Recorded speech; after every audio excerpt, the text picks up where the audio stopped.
হুজুর আকরাম সাল্লাল্লাহু আলাইহি ওয়াসাল্লাম বলেছেন, আফজালুস সিয়ামি বাদু রমাদান শাহরুল্লাহিল মুহাররম। রমাদান মুবারকের রোজা রাখার পরে উত্তম রোজা হচ্ছে এই মুহররমের রোজা। এরপরে হুজুর আকরাম সাল্লাল্লাহু আলাইহি ওয়াসাল্লাম বলেছেন যে যদি কোনো ব্যক্তি এই আশুরার 2টি রোজা রাখতে পারে তাহলে তার আগেকার 1 বছরের ছোট ছোট গুনাহগুলোকে মাফ করে দেওয়া হয়। সুবহানাল্লাহ।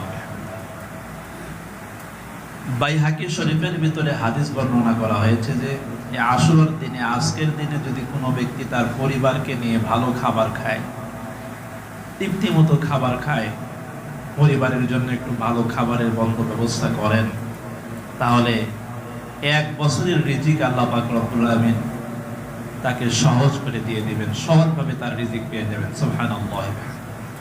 এই জন্য আজকের দিনের 2টি আমল, একটি আমল হচ্ছে রোজা রাখা, যারা রোজা রেখেছেন আলহামদুলিল্লাহ। আরেকটি আমল হচ্ছে যে একটা মুবাহ আমল হচ্ছে যে ভালো খাবার আমরা খাবো। আজকে দুপুরে যেনারা ভালো খাবার খেয়েছেন, রান্না করেছেন মা বোনেরা আলহামদুলিল্লাহ। যারা দুপুরে খাইতে পারেনি আবার রাত্রি বেলায় একটু ভালো খাবারের ব্যবস্থা করবেন সবাই ইনশাআল্লাহ।